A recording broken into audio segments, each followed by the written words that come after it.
Hello and happy Sunday. Welcome to season 5 of Go Ask Sawyer. I have a very, very special guest with me today in a little mini series.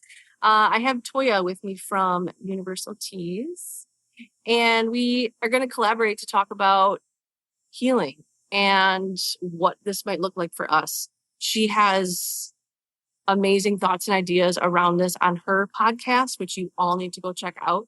So I thought, let's come together and let's have some deep conversations around what this looks like. So first of all, welcome. Thanks. Thanks for coming all this way. It was great. I love a good drive. Yeah. I don't mind. In the summer heat and even outside. Yeah. I like it. So episode 1 today, we're talking about healing. When does it happen and what do we learn? And I don't know about you, but it's kind of like going to God. Mm-hmm. I don't go until I need something. Yeah. I don't heal until I break. Yeah. Which I would love to get better at. Mm-hmm. Knowing when I need to sit down, knowing when I need to reevaluate. And I noticed, and I don't know about you, but events that usually force me into like isolation are breakups, betrayals, and just maybe like loss of self. So this is a question. So I don't know if this is okay. So are we starting with the fact that isolation coexists with healing? That's a great question. Because that's kind of how you started. Yeah, you that's talk real. About healing and you talk about isolation. Real. So those can be different, but they also can coexist. So, but maybe I find that when I need to heal, I isolate. Right. So I connect those things, but maybe I haven't gotten to a healthy place where I can understand that they don't have to.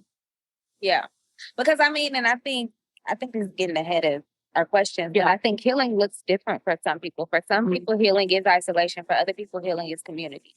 Yeah. So I think that's the first kind of thing. And when we talk about when does it happen and what do we learn? Yeah, it happens. Some of the things you mentioned are ways that it definitely is triggered.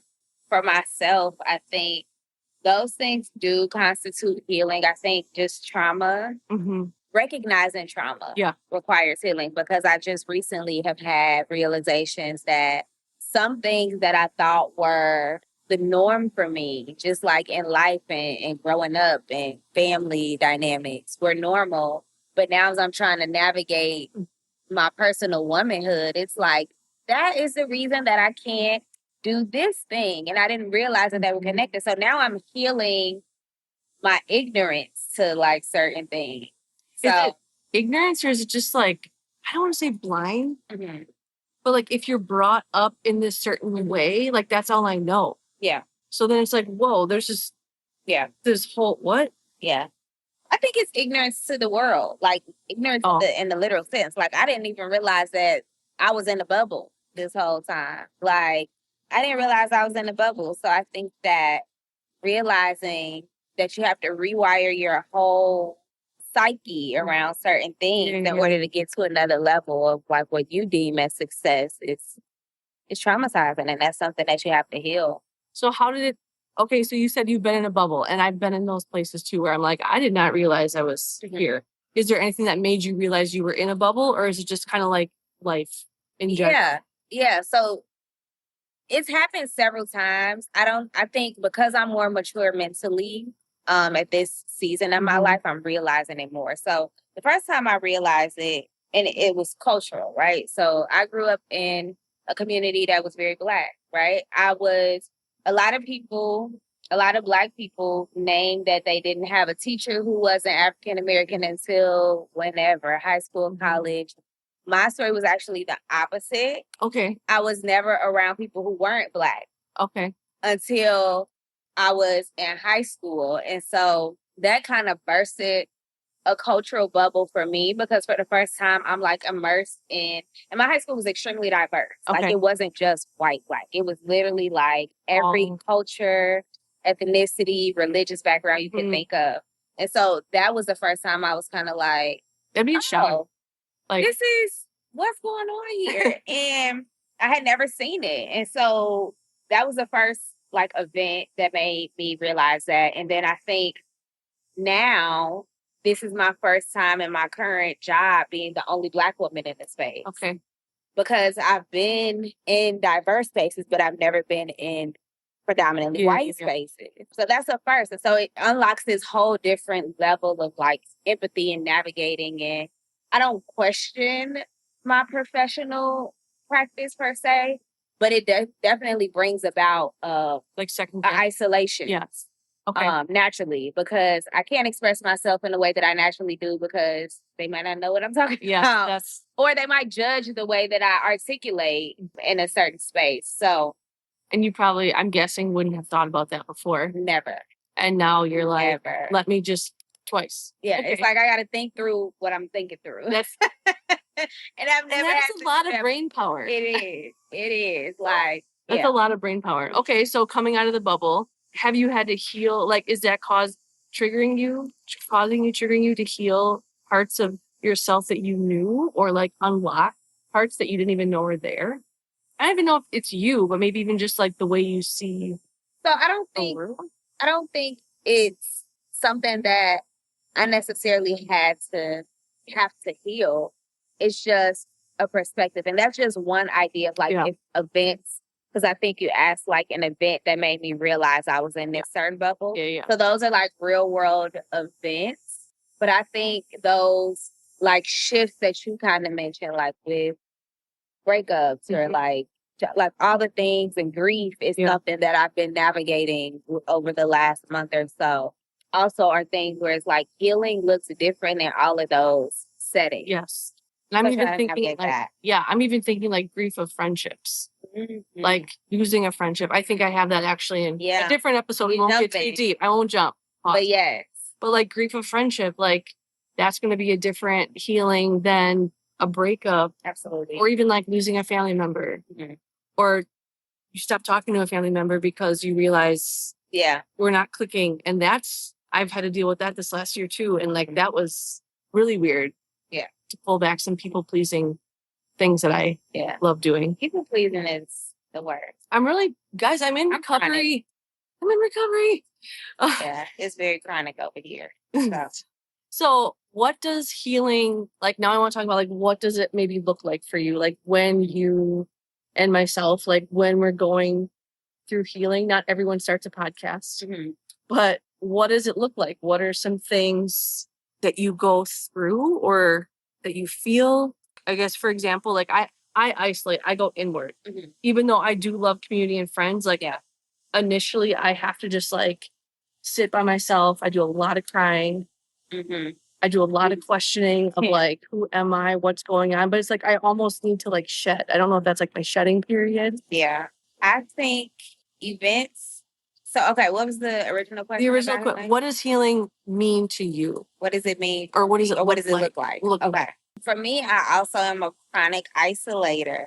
My healing is very aware, though. I will say, okay, so in my healing, I am isolated, but I am aware of my emotions. Like, again, I might be crying.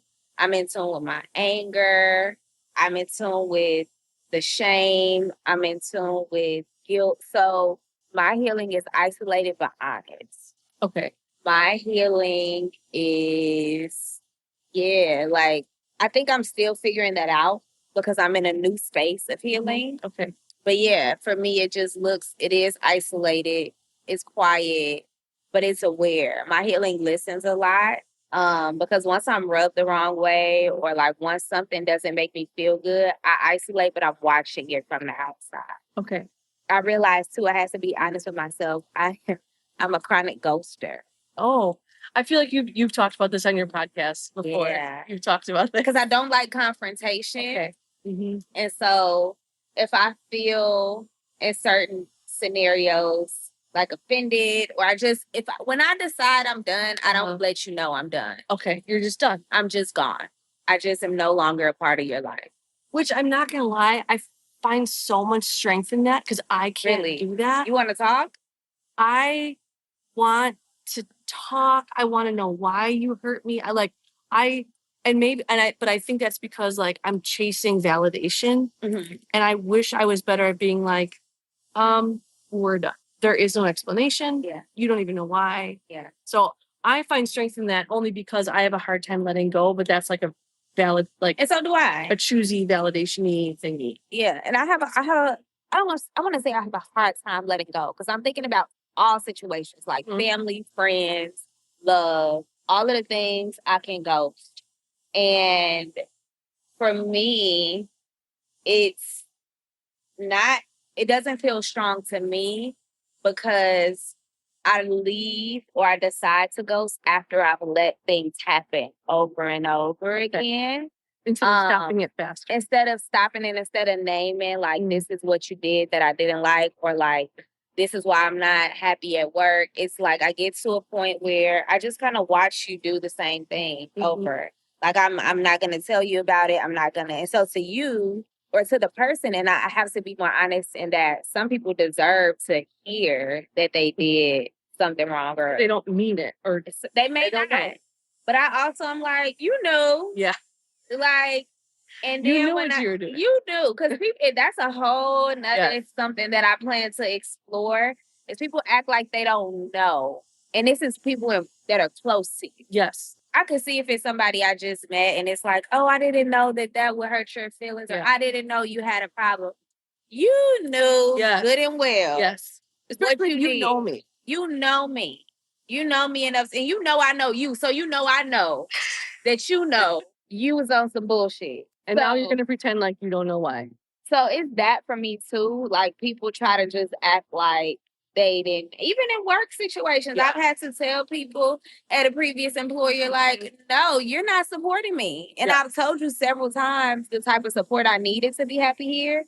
And you just thought, oh, you come in every day. I thought it was fine. No, I come in every day and I was telling you what I need. So now don't act surprised when I tell you I'm no longer going to be employed here. Yeah. So it's that. Like, I feel like I don't have to over-explain myself to somebody who knows me. Yeah. So I see that as a strength.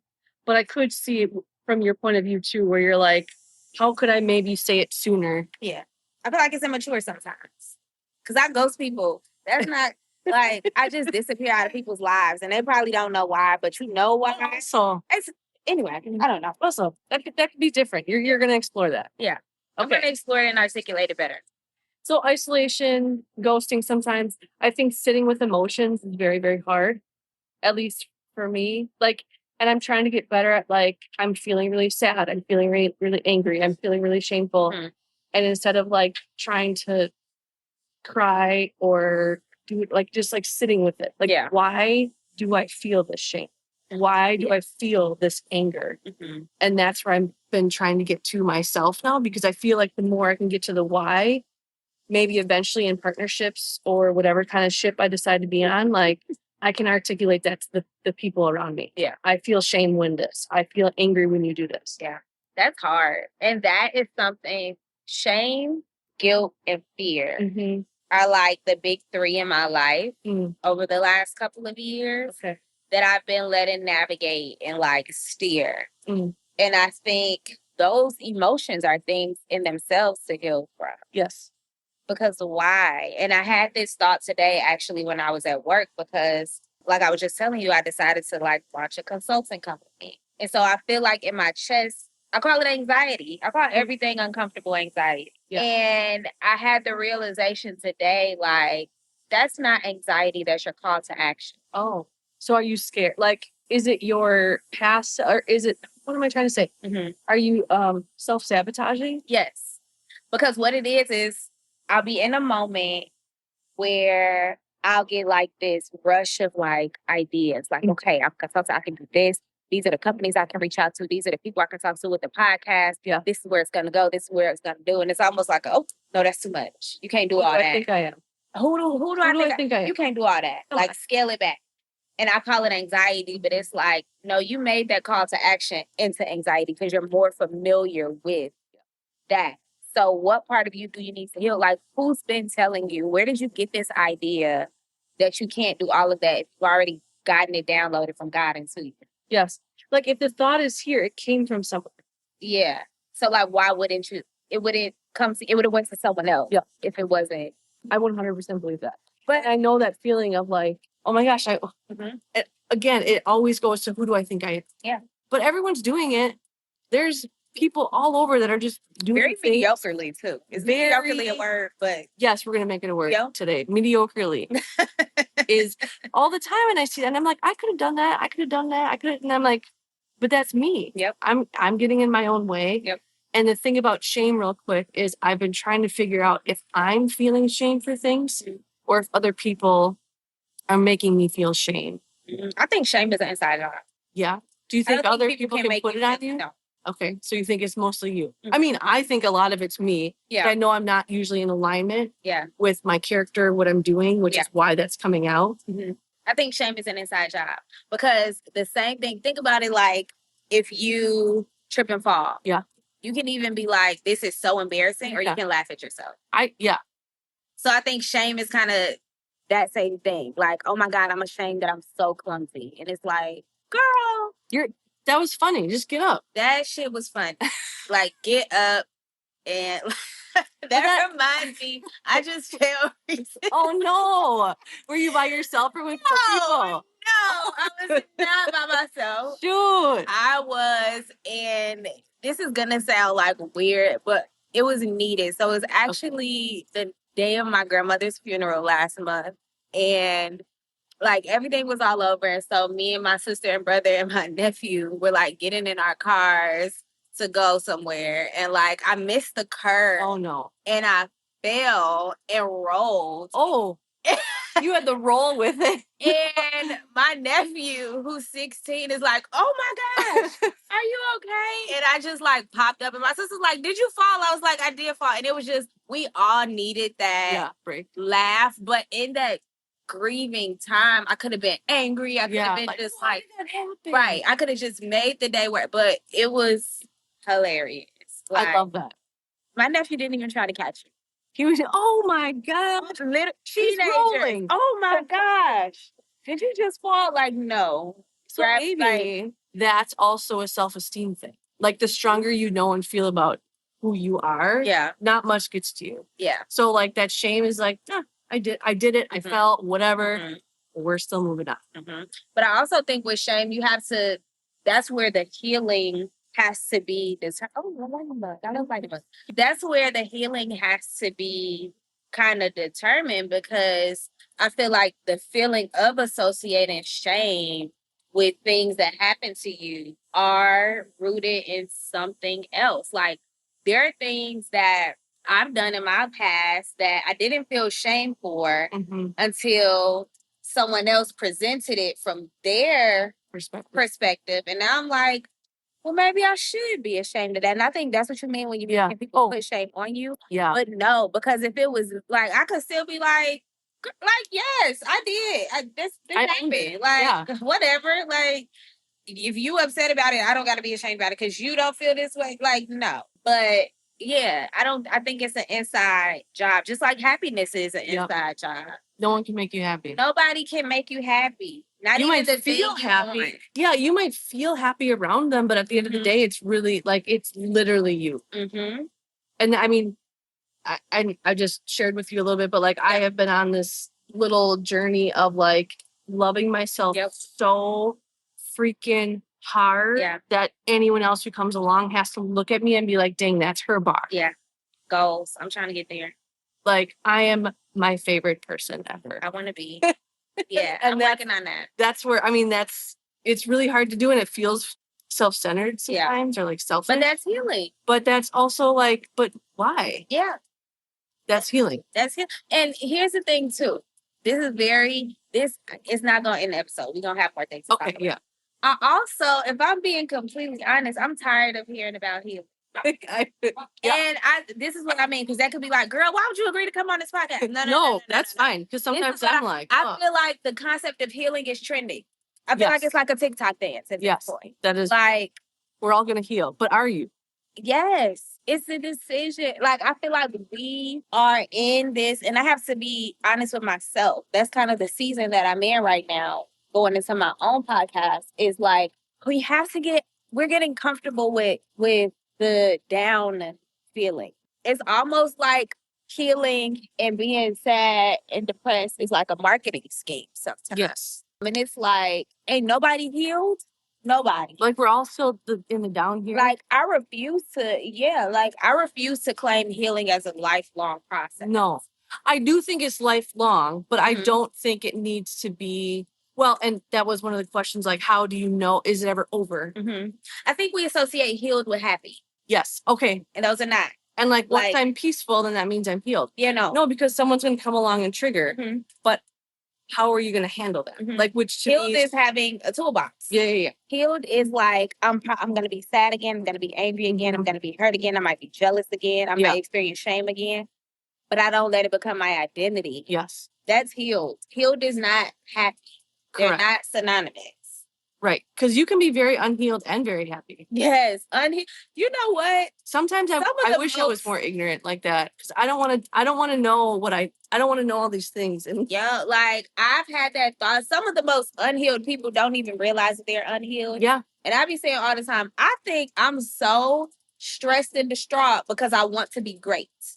A lot of people that I know that I grew up with are like on their third baby daddy, still living with their parents, but have the time of their lives every weekend. Yeah. And here I am stressed, trying to budget and trying to get everything in and together and right. And I'm healing and I'm feeling and I'm in yoga and meditating. And I care. I'm paying attention to myself. Maybe I should just drink and smoke my emotions away like the rest of them. I think that might be. I don't think you should do that. No, I'm not gonna do that. But I know, but like I have thought about that too. Like it's sometimes crazy. I wish I didn't pay attention. So maybe instead of healing, this next season is just like falling so deeply in love with yourself that you accept all of those things and you want to know why. That's healed. Healed to me is awareness. Like healed is awareness in action, because you have to be aware that things are gonna go wrong. You have to be aware that people are gonna betray you. You have to go you're gonna lose people. Yeah. Like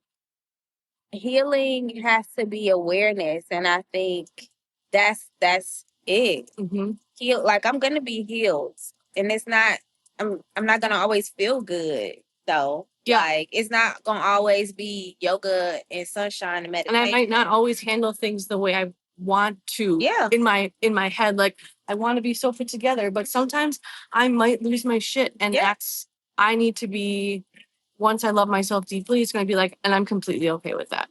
And that part of me needed to lose my shit in that moment. Yep. So healing is cyclical. And I think we can see, as you just said, like, am I making progress? The more other things start to trigger us, or that same situation comes up. And it's like, oh my gosh, I handled that so much better. Yeah. Or I didn't handle that, and that opened a whole different onion peel that I did not even know was there. And that's okay.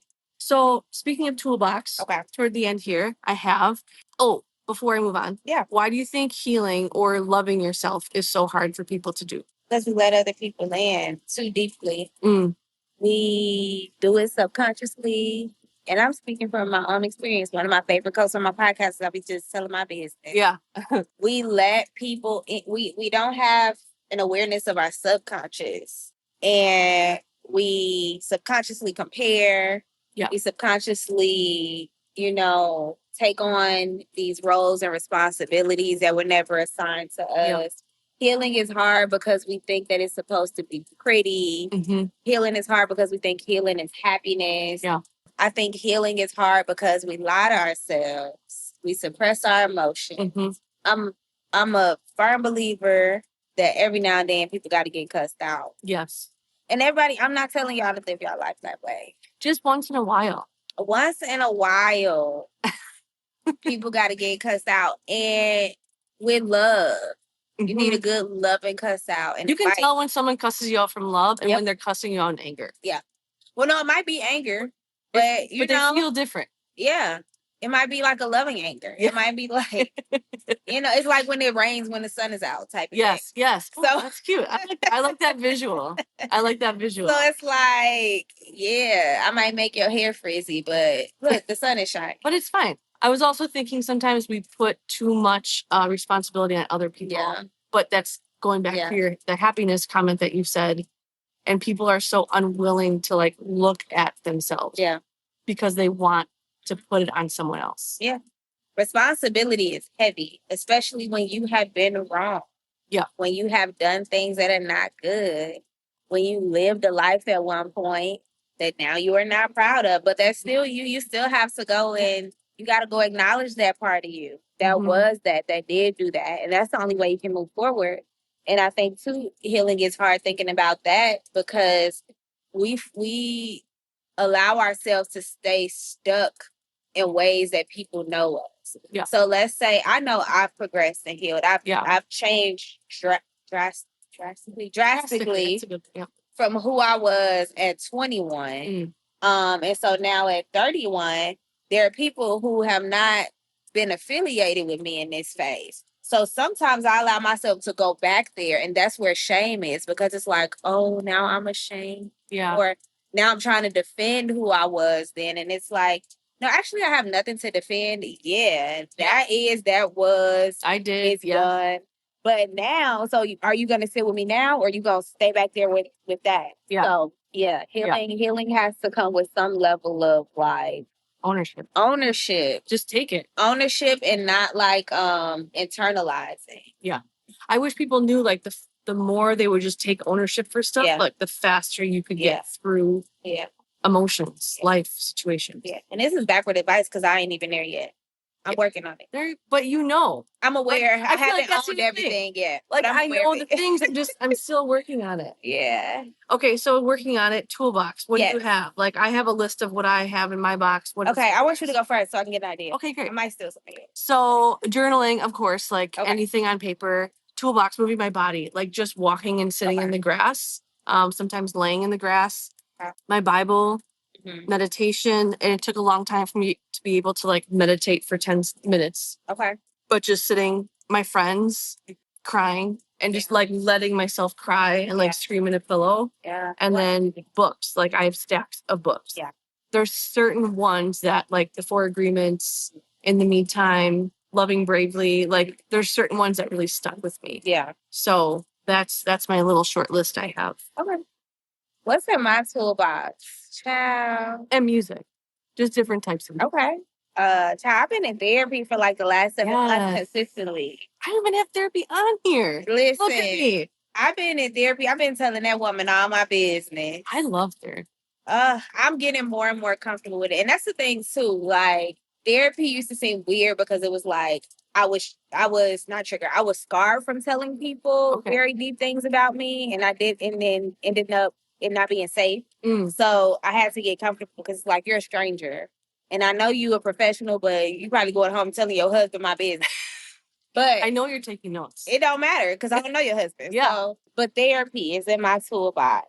Therapy, and I tell people to go to therapy and be honest, because just going to sit there not going to make the work happen. They're like, I don't want to talk about it. I'm like, tell your deepest, darkest. My therapist's on vacation right now, so I missed my last session, and I'm distraught. Like, anyway, therapy is in my toolbox. Moving my body has been in my toolbox more. I want to get more in tune with my physical journey. This is unconventional, but being honest with myself is in my toolbox. And not even, I think, especially social media, I think ruins us in so many ways because we think being honest means posting it on social media. Like, I don't have to tell the world the thing that I'm working through. No. But it's telling myself. Like in the mirror. Yeah. Or just like journaling. Journaling is a way of doing it. Or even just, I have a lot of self-talk, like going for a drive and just saying like, you were wrong. That was wrong. Like being able to tell myself that. Yeah. Or having people tell me things and being able to decide if it's true or not. So being honest with myself is in my toolbox. So that was therapy, moving your body, moving my body, being honest with myself. And I want to get one more because I like even numbers. In my toolbox, I still think isolation or alone time. I'm not going to say isolation because there's a difference between the two.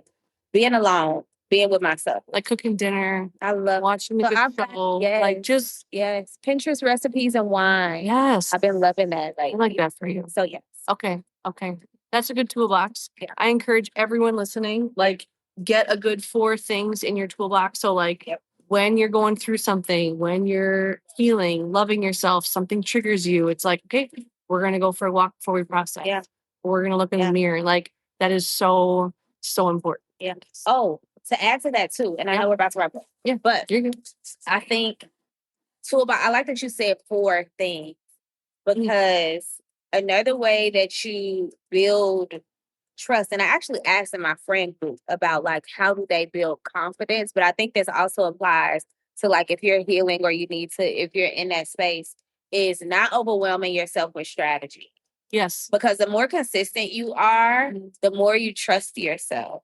Yeah. And that's huge. Like if you don't trust yourself, you're never gonna trust anybody else. Oh my gosh. Can you say that again, please? If you don't trust yourself, you are never going to trust anyone else, because you are now relying on all of your trust and comfort to come from outside. So until you can truly trust yourself, you will not be able to heal. And so having only 4 things to go to, you're going to have to trust yourself that one of those 4 things are going to work out. You can't keep running to something new. No. So start I like with it. 4 or just 2 and keep going to those things. Do those 2. Consistency builds trust. Yes. Yes. So, and that trust thing, that reminded me of, people that are like, I don't trust other people. I have trust issues. And it's starting to make me think you don't trust yourself. You don't trust other people because you don't trust yourself. We could have talked about that. We could have talked about that. Because that's where I am in my life. And that's where it's like, dang, you're supposed to be your own best friend. Why don't you trust yourself? What are you doing that you're abandoning? So, okay, friends, next week we are talking about our circle. Who are we being supported by or held down by? And kind of like, when do we know when you got to let go? Who are our people? So I so much appreciate having you here. Yes. Yes. So listeners, please stay cute, stay loud, and as always, keep dancing even when everyone is watching.